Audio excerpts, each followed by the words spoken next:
Hi everyone, welcome back to my YouTube channel Study Band. As I have told you in my last lecture that we will practice some MCQs on various topics, that is Introduction to Accounting, Journal and Accounting Equation. और in short आज हम अभी तक जितने भी हमने topics पढ़े हैं उन सब पे MCQs करेंगे along with their detailed explanation so that आपको अगर कोई डाउट रह भी गया हो तो वो भी अच्छे से क्लियर हो जाए. सो प्लीज वीडियो को स्टार्टिंग से लास्ट तक देखें. एंड हाँ, if anybody is new to my channel then please like, share and subscribe so that आप मेरे आने वाले वीडियोस को स्किप ना कर पाए. ओके, तो चलिए let's start today's lecture. Now, your first question is, the art of recording, classifying and summarizing is called. And guys, it would be better अगर आप पहले वीडियो को पॉज करें एंड ट्राई करें कि आप खुद पहले आंसर सोचिए, उसके बाद मेरे आंसर्स के साथ मैच करिए. ओके, तो आपका पहला ऑप्शन क्या है? Journalising, second is accounting, third is book keeping, fourth is record keeping. Question है the art of recording, classifying and summarising is called. वो प्रोसेस बोलो या वो तरीका या वो आर्ट जिससे हम रिकॉर्ड करते हैं, क्लासिफाई करते हैं और समराइज करते हैं, उसको क्या कहते हैं हम? तो आंसर देने से पहले आइए हम एक रिवीजन करते हैं. हमने क्या पढ़ा था? अकाउंटिंग किस चीज का प्रोसेस होता है? सबसे पहले आइडेंटिफाई करते हैं, identifying, then measuring, then recording, classifying, summarizing, then after summarizing we do analyzing or we can say interpretation and then communication. मैंने आपको बताया था कि आइडेंटिफाइंग, मेजरिंग एंड रिकॉर्डिंग, ये रिकॉर्डिंग फेज तक हम क्या मानते हैं? ये क्या आपका प्रोसेस किस चीज का है? बुक कीपिंग का. ओके, तो हम क्या कहते हैं? बुक कीपिंग क्या है? आपका रिकॉर्डिंग फेज है. बट इस क्वेश्चन में आपको क्या बोला है? एक ऐसा प्रोसेस जिसमें पहले हम रिकॉर्ड करेंगे, then we do classification, then summarising, उसको हम क्या बोलेंगे? Accounting. Your correct option will be accounting. क्यों? क्योंकि बुक कीपिंग जो है सिर्फ रिकॉर्डिंग तक होता है, बट इस क्वेश्चन में उन्होंने रिकॉर्डिंग के आगे भी पूछा है कि क्लासिफाई, समराइजिंग वाला प्रोसेस कौन सा होता है, तो वो कौन सा होगा? अकाउंटिंग का. और इसीलिए आपका आंसर क्या होगा? अकाउंटिंग. बुक कीपिंग नहीं होगा. एंड रिकॉर्ड कीपिंग जैसा हमने कुछ पढ़ा नहीं. और जर्नलाइजिंग क्या होता है? जर्नलाइजिंग भी एक प्रोसेस है, रिकॉर्डिंग का ही प्रोसेस है, बट स्पेशली जब मेंशन करा होगा recording in book of journal, जब वो स्पेशली मेंशन करेंगे आपको जर्नल वर्ड कि जर्नल की बुक में रिकॉर्ड करते टाइम कौन सा प्रोसेस होता है, तब हम बोलेंगे जर्नलाइजिंग. तो इस क्वेश्चन का आंसर क्या होगा? आपका अकाउंटिंग. आई होप आपको ये समझ आ गया होगा. Now your second question is, accounting records of a business enterprise is required by. Accounting records जो होते हैं बिजनेस के, वो इनमें से किसकी रिक्वायरमेंट होती है? किन किन को चाहिए होते हैं accounting records? Your first option is management of business, second is outsiders, third is all of the above. All of the above यहाँ पे क्या हुआ? ये दोनों, first and second. Okay, first and second. And fourth is none of these, इनमें से कोई भी नहीं. तो चलिए, जैसे कि मैंने आपको बताया था, हमारे पास दो तरह के यूजर्स होते हैं. एक होता है आपका इंटरनल यूजर्स और दूसरे कौन होते हैं? आपके एक्सटर्नल यूजर्स. इंटरनल में कौन आ जाते हैं? For example your management, then your employees, owners etcetera. Internal में कौन आते हैं? जो आपके विद इन द बिजनेस काम कर रहे होते हैं. और एक्सटर्नल में कौन आते हैं? आपके आउटसाइडर्स, जो आपके बिजनेस के बाहर रहते हैं, जैसे कि your creditors, your debtors, bank etcetera. और यूजर्स होते ही कौन है? जिनको इंटरेस्ट होता है आपके बिजनेस की इंफॉर्मेशन के बारे में जानने का. क्यों?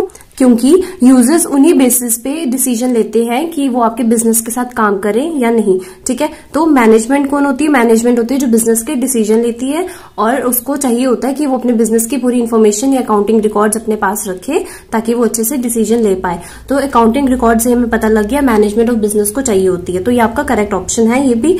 और आउटसाइडर्स कौन हुए? आपके एक्सटर्नल यूजर्स. एक्सटर्नल में जैसे आपके आगे क्रेडिटर्स. क्रेडिटर्स कौन होते हैं? वो पर्सन जो आपको उधार पे सामान देते हैं और वो उधार पे सामान कब देंगे, जब उनको पता भी होगा कि हाँ आपका बिजनेस अच्छे से ग्रोथ कर रहा है और उसको ये कॉन्फिडेंस होगा कि आप उनको टाइम आने पे उनके पैसे वापस भी कर देंगे। इसीलिए क्रेडिटर्स बोल लो या आपके जितने भी एक्सटर्नल यूजर्स हैं उनको ये आपको इन्फॉर्मेशन जो होगी अकाउंट्स की वो उनको ये सब जानने में इंटरेस्ट होगा, मींस उनको रिक्वायरमेंट होगी आपके बिजनेस के अकाउंटिंग रिकॉर्ड्स को जानने की। इसीलिए आपके आउटसाइडर्स भी होंगे जिनको चाहिए अकाउंटिंग रिकॉर्ड्स और मैनेजमेंट भी। Therefore your correct option will be all of the above. I hope आपको ये भी समझ आ गया होगा। Now, your third question is recording of business transaction in a systematic way is called. Your first option is accounting, second is recording, third is journalizing, fourth is bookkeeping. Question कहता है recording of business transaction in a systematic way. Business transaction को record करना systematic way में किसको कहेंगे हम, accounting को कहेंगे, रिकॉर्डिंग या जर्नलाइजिंग या बुक कीपिंग को। As I have taught you earlier, अभी फर्स्ट क्वेश्चन में भी हमने पढ़ा कि अकाउंटिंग किसको कहते हैं, जो रिकॉर्डिंग फेज के साथ साथ क्लासिफिकेशन भी करे, समराइजिंग भी करे, इंटरप्रेट एक्सेट्रा ये सब भी करे। बट बुक कीपिंग क्या होती है, सिर्फ रिकॉर्डिंग फेज तक। तो इसका आपका करेक्ट ऑप्शन क्या होगा, बुक कीपिंग। बुक कीपिंग ही है जो बिजनेस ट्रांजैक्शन की रिकॉर्डिंग स्टेज तक होती है। उसके आगे क्या हमारा प्रोसेस स्टार्ट हो जाता है अकाउंटिंग का। ओके, और जर्नलाइजिंग नहीं होगा क्योंकि जर्नलाइजिंग मैंने आपको बताया ये वो प्रोसेस है जब हम ट्रांजैक्शन रिकॉर्ड करते हैं बुक पे। कौन सी बुक में, जर्नल की बुक में। ओके, और रिकॉर्डिंग ऐसा कुछ नहीं है, सिर्फ आपको कंफ्यूज करने के लिए दिया। Therefore your correct option is book keeping. Your next question is modern system of book keeping is. जो मॉडर्न सिस्टम है बुक कीपिंग का उसको क्या कहते हैं। Your first option is single entry system, second is double entry system, third is British system और fourth none of the above. तो इसका करेक्ट ऑप्शन क्या होगा, डबल एंट्री सिस्टम। मैंने आपको समझाया था कि सिंगल एंट्री सिस्टम क्या होता है, जो सिर्फ कैश के रिलेटेड ट्रांजैक्शंस रिकॉर्ड करता है, और डबल एंट्री सिस्टम क्या होता है, जो आपके कैश के साथ साथ क्रेडिट ट्रांजैक्शंस भी रिकॉर्ड करता है। और डबल एंट्री सिस्टम में हर एक ट्रांजैक्शन के दो इफेक्ट्स होते हैं, बट सिंगल एंट्री सिस्टम में सिंगल एस्पेक्ट होता है, इसमें ट्रांजैक्शन का सिर्फ एक ही इफेक्ट जाता है। बट डबल में अगर कुछ डेबिट हो रहा है तो कुछ क्रेडिट भी होगा। ओके, तो और मैंने आपको ये भी बताया था कि सिंगल एंट्री सिस्टम आजकल इतना ज्यादा नहीं यूज होता है, ये ट्रेडिशनल हो चुका है। बट डबल एंट्री सिस्टम जो है it is widely use system. Therefore हम इससे क्या बोलते हैं, अपना modern system of book keeping. I hope आपको ये समझ आया होगा। और ब्रिटिश सिस्टम जैसा हमने ये भी नहीं पढ़ा कहीं पे। तो your correct option is double entry system. Now, your next question is the person who does not pay the price in cash for the goods purchased is called. Question क्या कहता है, वो person जो आपको पैसे नहीं देता है, और we can say who does not pay the price in cash for the goods purchased. किसी person ने आपसे goods खरीदे और उसके अगेंस्ट वो आपको पेमेंट अभी नहीं करता है फिलहाल के लिए, तो उस person को हम क्या बोलेंगे। फर्स्ट ऑप्शन है आपका creditor, second is proprietor, third is debtor and fourth one is none of these. तो क्रेडिटर कौन होते हैं, वो पर्सन जिनसे हम उधार पे सामान खरीदते हैं। ओके, तो ये आपका आंसर नहीं होगा। हमने क्योंकि हमारे क्वेश्चन में क्या बोला है, वो पर्सन जो हमसे सामान खरीदता है और हमें पेमेंट नहीं करता है, तो वो पर्सन कौन होता है, डेटर होता है। तो your debtor will be the correct option. और प्रोप्राइटर क्यों नहीं होगा, प्रोप्राइटर कौन होता है, ओनर ऑफ द बिजनेस। इसीलिए आपका करेक्ट ऑप्शन क्या होगा, debtor. Now your next question is dash is example of fictitious asset. अब आपको क्वेश्चन देख के ये डाउट आ गया होगा fictitious asset क्या है। This is a new term for you. तो चलिए पहले हम fictitious asset का कॉन्सेप्ट समझते हैं, उसके बाद अपने MCQs देखेंगे। एक टर्म होती है deferred revenue expenditure। अब ये क्या है, डेफर्ड रेवेन्यू एक्सपेंडिचर, एक खर्चा है कोई, ठीक है। अभी इसका सबसे बेस्ट एग्जांपल है एडवर्टीजमेंट, एडवर्टीजमेंट एक्सपेंस। ये नाम तो आपको पता ही। एडवर्टीजमेंट क्या होता है, हम जब अपने गुड्स की एड देते हैं, अपने प्रोडक्ट्स की एड देते हैं, सो दैट हमारी सेल्स आगे प्रमोट हो, हम ज्यादा से ज्यादा सेल कर पाए। ओके, एडवर्टीजमेंट फिर किसके लिए होती है, ये वो एक्सपेंडिचर है ताकि हम इन रिटर्न कुछ रेवेन्यू अर्न कर पाए। Therefore your advertisement is your revenue expenditure. And ये डेफर्ड रेवेन्यू एक्सपेंडिचर कैसे है, what is the meaning of deferred. Deferred का मीनिंग होता है टू पोस्टपोन। पोस्टपोन मतलब टालना। ओके, तो क्या होता है, लेट्स टेक एन एग्जांपल। सोचिए आपने एडवर्टीजमेंट का खर्चा किया 10 लाख का, क्योंकि एडवर्टीजमेंट छोटी मोटी तो होती नहीं है, it involves huge amount of expenditure. Let's say 10 lakh का आपने खर्चा करा for the advertisement of your product. आपने 10 लाख का खर्चा करा, ओके, और इस साल ही आपने प्रॉफिट भी कमाया, कितने का, 7 लाख का, बट इस प्रॉफिट में अभी हमने 10 लाख का खर्चा माइनस नहीं करके बताया है एडवर्टीजमेंट का। लेट्स से ये है बिफोर कंसिडरिंग एडवर्टीजमेंट एक्सपेंस। अभी इसमें खर्चा हमने इंक्लूड मतलब इसको माइनस करके नहीं बताया प्रॉफिट को। अगर हम प्रॉफिट में से ये एडवर्टीजमेंट एक्सपेंस माइनस करके बता दें, माइनस 3 लाख जब हम कर देंगे, सॉरी 10 लाख कर देंगे, तो आपका 3 लाख का लॉस हो जाएगा बिजनेस में। एकदम से आपके बिजनेस की वैल्यू गिर जाएगी, तो ये आपके बिजनेस के लिए अच्छा नहीं है। It will not create good impression on the investors, जो भी आपके बिजनेस के रिलेटेड यूजर्स होंगे। ओके, तो हम क्या करते हैं, जो ये ह्यूज अमाउंट ऑफ एक्सपेंडिचर होता है इसको हम धीरे धीरे over the period of time right of करते हैं। लेट्स से हम बोल देते हैं कि ये खर्चा हम 10 लाख का आने वाले 5 सालों में आहिस्ता आहिस्ता शो करेंगे। अगर हम ऐसे कहेंगे कि विद इन 5 ईयर्स हम इसको आहिस्ता आहिस्ता राइट ऑफ करेंगे, तो हम क्या मानेंगे कि हर साल हमारा कितने का खर्चा होगा, 2 लाख का। फर्स्ट ईयर भी 2 lakh, second year 2 lakh and so on till your 5th year. Okay, तो अगर अब हम इस प्रॉफिट में से 7 लाख में से सिर्फ 2 लाख ही माइनस करेंगे, तो still we are earning profit of rupees 5 lakh. तो हम क्या करते हैं, जो एडवर्टीजमेंट एक्सपेंस जैसे बड़े बड़े खर्चे होते हैं उनको आगे पोस्टपोन कर देते हैं और over the period of time right of करके अपनी बुक्स में दिखाते हैं। तो जब हमें 5 लाख का प्रॉफिट हो गया, ये तो ठीक है, बट जो 10 लाख का टोटल एक्सपेंडिचर था हमने उसमें से सिर्फ 2 लाख ही माइनस करके यहाँ पे बताया, पीछे भी 8 लाख तो बच गया ना। तो यही जो 8 लाख का अमाउंट है इसको हम क्या करते हैं, एज योर फिक्टिशियस एसेट बताते हैं। कहां पे बताते हैं, बैलेंस शीट में बताते हैं। ये जो हम फाइनेंशियल स्टेटमेंट्स पढ़ेंगे वहां पे आप देखेंगे किस तरह हम एसेट्स को प्रेजेंट करते हैं। बट फिलहाल के लिए आप इतना याद रखें, जब वो खर्चा जो ह्यूज अमाउंट में हो रहा था उसमें से कुछ हमने राइट ऑफ कर दिया, जो बाकी बैलेंस बचता है उसको हम फिक्टिशियस एसेट कंसिडर कर देते हैं और अपने बैलेंस शीट में बताते हैं। फिक्टिशियस एसेट क्या होता है, ये ना ही आपका टेंजिबल एसेट होता है ना ही इंटेंजिबल, ये एक तरह से इमेजिनरी एसेट है जो सच में एग्जिस्ट नहीं करता है, बट फॉर अवर कन्वीनियंस, ताकि हमें प्रॉफिट शो हो बिजनेस में, ज्यादा हम दिखा ना पाए कि हमारा बिजनेस इतना डाउन हो गया है, इसीलिए हम इसको फिक्टिशियस एसेट बता देते हैं अपने बैलेंस शीट में। ओके, तो फिक्टिशियस एसेट क्या है, कुछ भी नहीं है, ये डेफर्ड रेवेन्यू एक्सपेंडिचर ही है। ओके, इतना तो आपको समझ आ गया होगा यहाँ से, क्योंकि टोटल 10 लाख था, 2 लाख हमने इस साल शो करके 8 लाख को फिक्टिशियस बना दिया।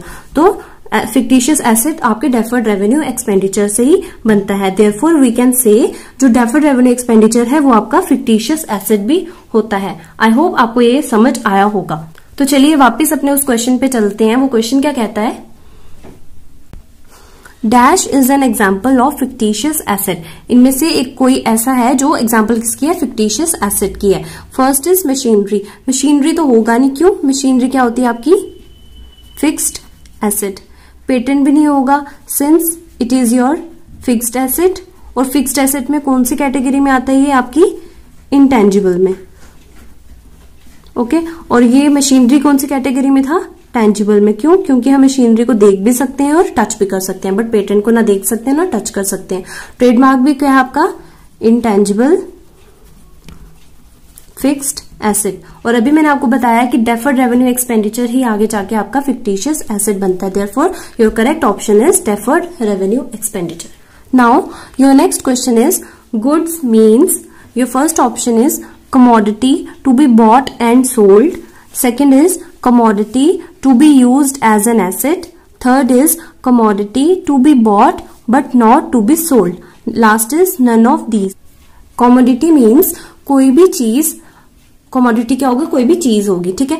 Goods means commodity to be bought and sold. और हमने यहाँ पे कौन से गुड्स सीखने हैं, जो बिजनेस के पॉइंट ऑफ व्यू से होंगे। ओके, और गुड्स क्या होते हैं बिजनेस के लिए, वो चीज जिससे बिजनेस डील करता है। डील क्या करेगा, या तो वो परचेज करेगा या तो वो सेल करेगा। तो पहला ऑप्शन क्या है, commodity to be bought and sold. Bought मतलब खरीदना, सोल्ड मतलब बेचना। तो गुड्स क्या होंगे, आपकी कमोडिटी होंगी जो बेची या खरीदी जाती हैं। तो आपका यही करेक्ट ऑप्शन है। बाकी क्यों नहीं है, देखिए commodity to be used as an asset. As an asset जो हम खरीदते हैं वो हमारे बिजनेस के लिए गुड्स नहीं होते हैं, वो आप उसको एसेट ही कंसिडर करते हो। जो जो खरीदने या बेचने के लिए होते हैं वही आपके बिजनेस के लिए गुड्स होते हैं। बाकी जो आप एज एन एसेट, जो उसको आप लॉन्ग टाइम के लिए यूज करने जाते हो, वो आपकी एसेट ही कहलाएंगे, ना कि goods. Okay, then next option is commodity to be bought but not to be sold, ऐसी चीज कोई जो आप खरीद तो रहे हो बट आगे उसको बेचोगे नहीं, तो वो भी आपके गुड्स नहीं होंगे, वो भी एक तरह से एसेट ही है। खुद ही उन्होंने मेंशन कर दिया कि वो बेचेंगे नहीं, सिर्फ खरीद के अपने पास रख लेंगे, मीन्स आप कोई एसेट ही खरीद रहे होगे। Therefore your correct option will B A. Now your 8th question is trade discount is option A allowed at the time of receiving payment, option B allowed at the time of sale of goods, option C both A and B और D all of the above। मैंने आपको बताया था कि discount क्या होता है, कुछ भी जो आपकी लेट्स से सेलिंग प्राइस है आपका 100 बट आपका जो शॉपकीपर है वो अगर आपको 80 में दे रहा है वो चीज, तो 20 क्या होगा आपका डिस्काउंट। और जो डिस्काउंट होता है वो दो तरह का होता है, एक आपका होता है ट्रेड डिस्काउंट, एक होता है आपका कैश डिस्काउंट। और मैंने आपको बताया था ट्रेड डिस्काउंट कब दिया जाता है, जब आप कोई गुड्स बल्क में खरीद रहे हो, मींस मेन मोटिव होता है ट्रेड का कि आप जब कुछ सेल कर रहे हो और ज्यादा क्वांटिटी में करोगे तब आपको मिलेगा ट्रेड डिस्काउंट। और कैश डिस्काउंट आपको कब मिलता है, जब आप कभी किसी प्रोडक्ट की अर्ली पेमेंट कर देते हो। अगर आपने अपने क्रेडिटर को कहा था कि मैं आपको 10 डेज के बाद पैसे दूंगा बट आप उसको 5 डेज में ही देने चले जाते हो, तो उसके बदले भी वो आपको थोड़ा सा डिस्काउंट दे देता है क्योंकि आपने उसको अर्ली पेमेंट कर दी होती है। ओके, तो ट्रेड डिस्काउंट कब मिलता है, जब आप कुछ ह्यूज क्वांटिटी में खरीदते हो, और कैश कब मिलता है, जब आप कुछ अर्ली पेमेंट करते हो। ओके, तो हमारा क्वेश्चन क्या कहता है, trade discount is allowed at the time of receiving payment. No, ये ऑप्शन नहीं होगा क्योंकि जब पेमेंट के टाइम में कुछ हम रिसीव करते हैं, हो सकता है वो हमने अर्ली पेमेंट करी हो, तो उस टाइम पे हमें क्या मिलेगा, कैश डिस्काउंट। आपका अगला ऑप्शन है allowed at the time of sale of goods. हाँ, this will be your correct option. क्यों, जब हम कुछ किसी को बेच रहे हैं उस टाइम पे हम ट्रेड डिस्काउंट देते हैं, बट किसी से जब हम रिसीव कर रहे हैं पेमेंट जल्दी तब हम देते हैं कैश डिस्काउंट, बट जब हमने बेचा किसी को ज्यादा क्वांटिटी में देन आपका क्या होगा, ट्रेड डिस्काउंट। और सी होगा नहीं बोथ ए एंड बी, ना ही all of the above. Therefore your B is the correct option. Now your next question is Abhi is a book seller, which item will be the goods for his business? Now your first option is purchase of computer, next is purchase of fan, third is purchase of furniture और purchase of stationery।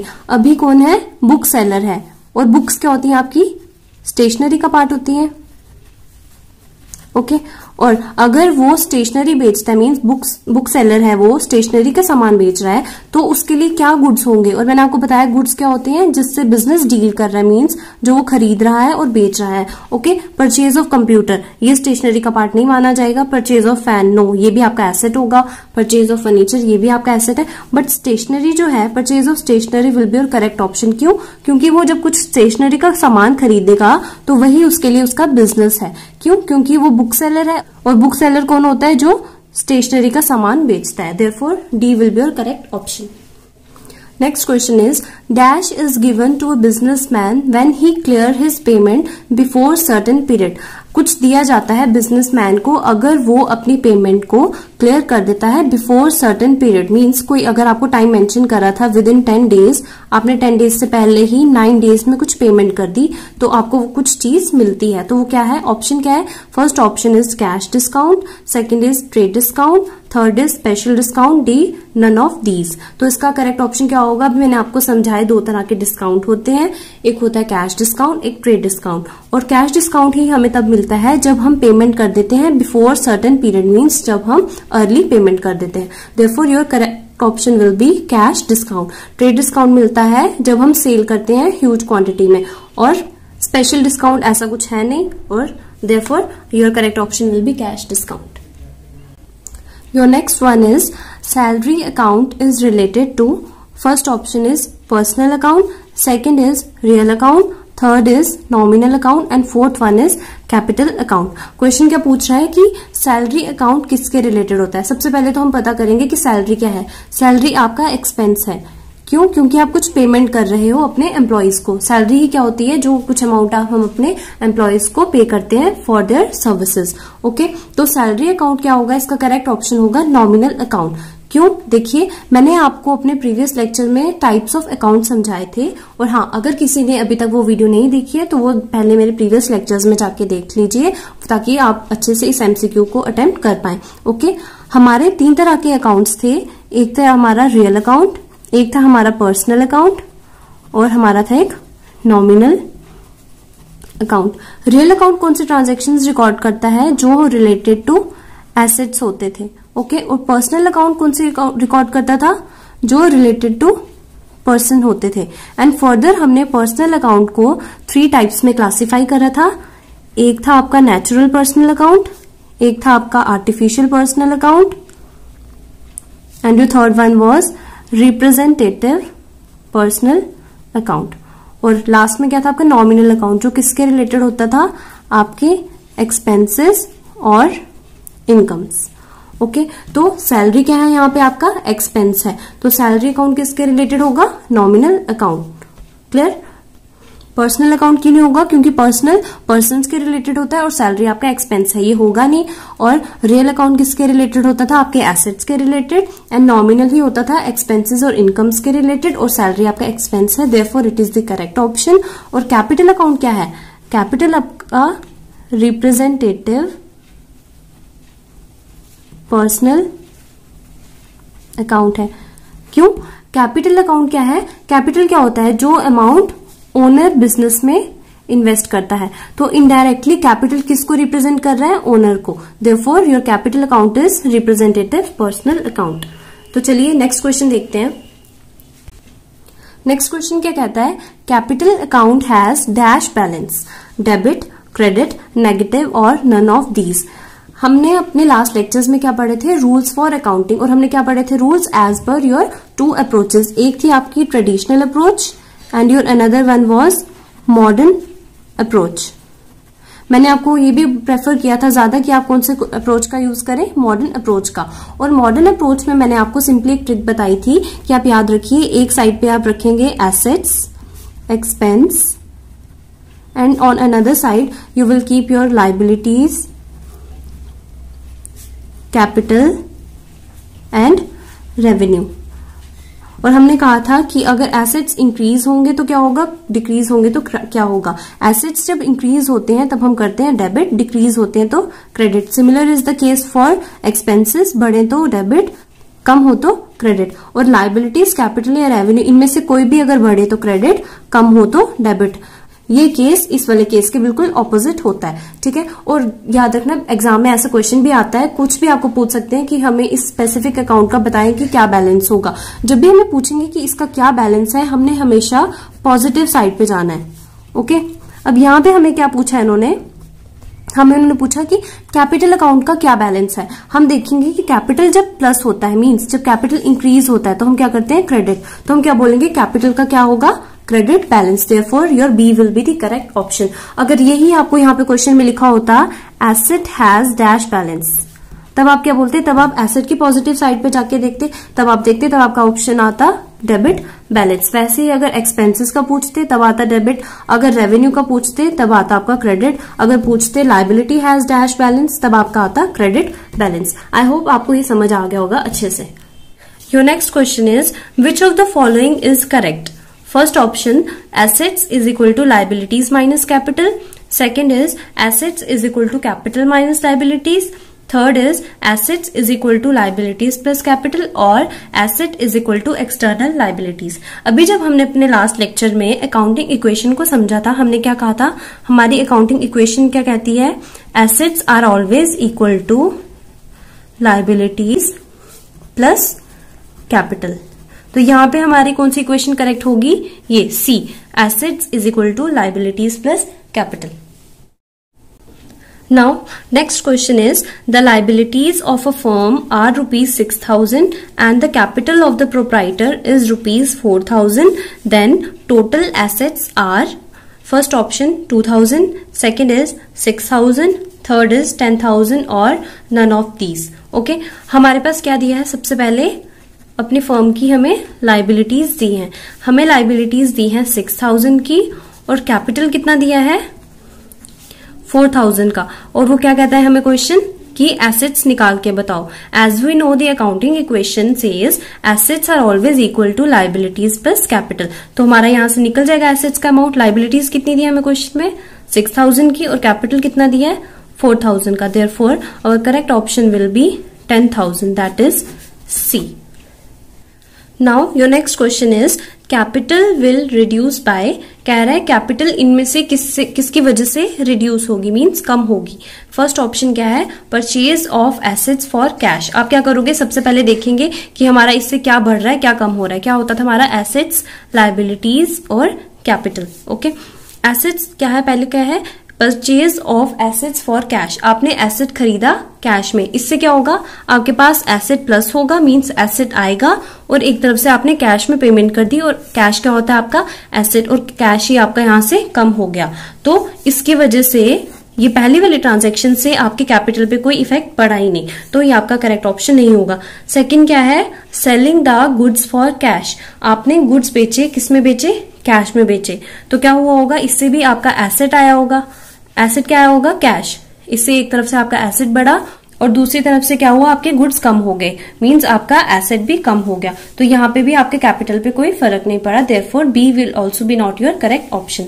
सी क्या कहता है, furniture purchased for personal use. जब हमें दिखा यहाँ पे for personal use, कुछ भी हम पर्सनल यूज के लिए खरीदे तो उसके लिए हम क्या टर्म यूज करते हैं, ड्रॉइंग्स। और ये मैंने आपको as I told you in the last lecture, कोई अपने लास्ट लेक्चर जो भी पढ़ाया, जिसमें मैंने आपको पढ़ाया था ड्राइंग्स के बारे में, उसमें मैंने आपको बताया था drawings reduces your capital. Drawings ही है जो आपके कैपिटल को कम करती है, therefore your correct option will be C. और टाइपराइटर परचेज फॉर ऑफिस, इसमें क्या होगा, आपने अपने ऑफिस के लिए टाइपराइटर खरीदा। टाइपराइटर भी क्या है, आपका एसेट होता है, और इससे क्या हुआ, आपका एसेट बढ़ेगा और एक तरफ से आपका कैश भी कम हो गया। आपने कैश पेमेंट करी, टाइपराइटर खरीदा और टाइपराइटर आया, इससे आपके कैपिटल पे कोई फर्क नहीं पड़ा, hence your C is the correct option. Next one is point out the incorrect accounting equation. इनमें से बताइए कि कौन सी आपकी अकाउंटिंग इक्वेशन इनकरेक्ट है। आपकी अकाउंटिंग इक्वेशन कहती क्या है, assets is equal to liabilities plus capital. तो यहां पे सबसे पहले क्या दिया है, assets is equal to capital plus liabilities, तो ये आपका करेक्ट ऑप्शन है।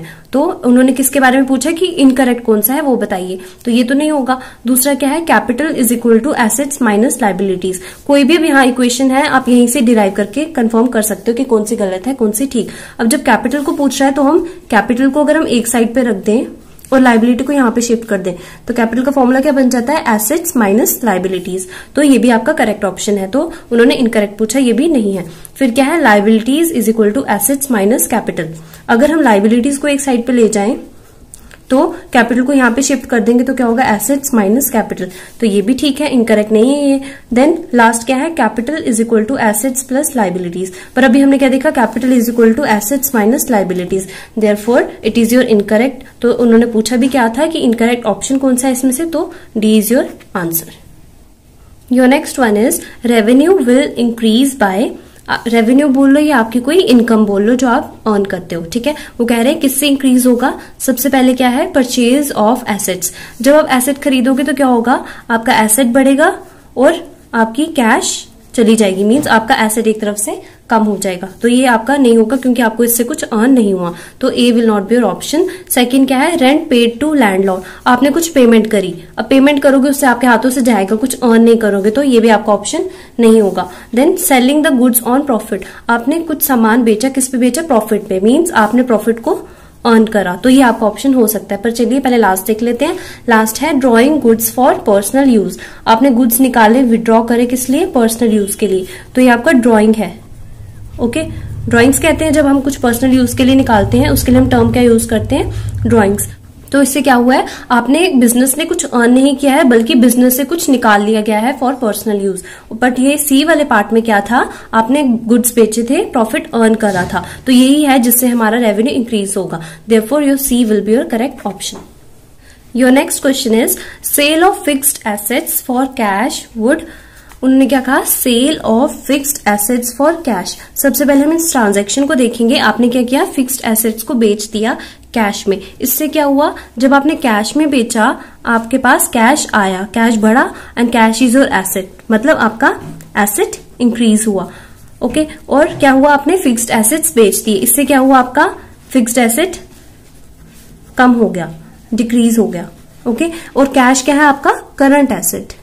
एक तरफ से क्या हुआ, जब आपने फिक्स्ड एसेट को कैश में बेचा, एक तरफ से आपका करंट एसेट इंक्रीज हुआ और एक तरफ से आपका फिक्स्ड एसेट डिक्रीज हुआ। तो चलिए ऑप्शन क्या कहता है पहला, reduce current and fixed assets. But हमारे यहाँ पे क्या हुआ, इंक्रीज हुए करंट एसेट और फिक्स्ड एसेट रिड्यूस हुए, बट इसमें क्या कहा उन्होंने कि दोनों रिड्यूस हो गए, तो ये आपका ऑप्शन नहीं होगा। तो सेकंड में क्या है, keep current and fixed assets unchanged. कह रहे हैं कि आपके करंट और फिक्स्ड एसेट्स में कोई चेंज ही नहीं आएगा। दैट इज इम्पॉसिबल, क्योंकि एक तरफ से आपके करंट एसेट इंक्रीज हो रहे हैं और दूसरी तरफ से फिक्स्ड एसेट्स डिक्रीज हो रहे हैं। Next option is increase current assets and decrease fixed assets. Yes, this is your correct option. तो सी आपका होगा करेक्ट ऑप्शन। लास्ट क्या है, reduce current assets and current liabilities. इसमें करंट लाइबिलिटीज जैसा कुछ है नहीं और हमारे करंट एसेट्स यहाँ पे रिड्यूस भी नहीं हो रहे हैं बल्कि इंक्रीज हो रहे हैं। Therefore your C is the correct option. Now your next question says a business has assets of rupees 35,650 and liabilities of rupees 10,000. Then what is the amount of capital? आपका बिजनेस के assets कितने हैं, 35,650 के, okay, और liabilities कितनी दी है आपको, 10,000 की। जब भी ऐसे कोई आपको न्यूमेरिकल क्वेश्चन आएगा, सबसे पहले आप नोट डाउन कर देंगे कि आपको कौन सी फिगर्स गिवन है। आपको एसेट दिए इतने का और लाइबिलिटीज दी है इतने की, उन्होंने बोला कैपिटल निकालो। हमारी अकाउंटिंग इक्वेशन होती है assets is equal to liabilities plus capital, या हम कैपिटल को एक साइड पे रखें तो हमारी इक्वेशन क्या बनेगी, capital is equal to assets minus liabilities. Therefore, capital will be 35,650 minus 10,000, that is rupees 25,650. Therefore, C is the correct option. I hope अभी तक हमने जितना पढ़ा आपको समझ आया है। तो चलिए नेक्स्ट क्वेश्चन पे चलते हैं।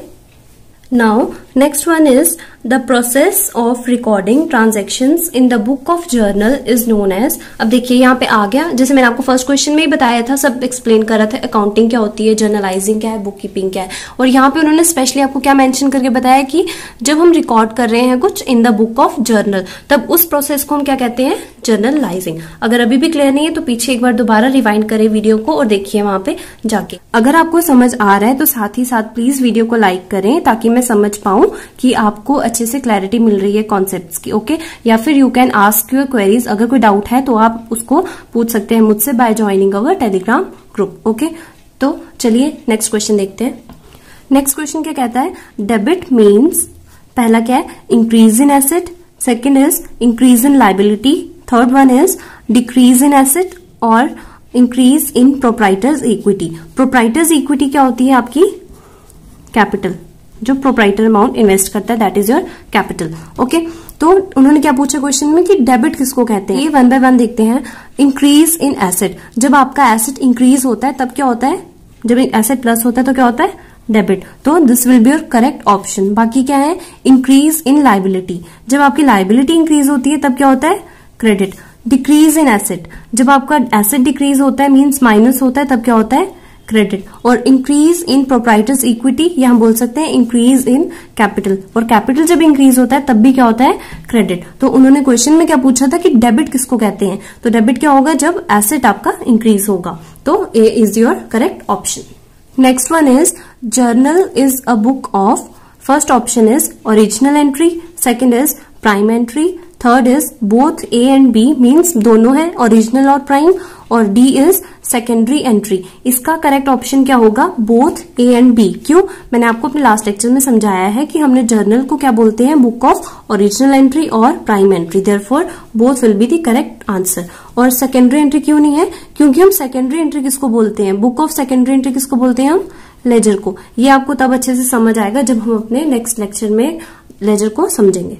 तो नेक्स्ट क्वेश्चन क्या कहता है, the following account has a credit balance. जो भी आपको यहाँ पे दिए हैं टर्म्स, इनमें से कोई एक अकाउंट ऐसा है जिसका क्रेडिट बैलेंस है, ठीक है। और मैंने आपको बताया जब भी कुछ बैलेंस चेक करना है हमने हमेशा उसके इंक्रीज की तरफ जाना है, ओके।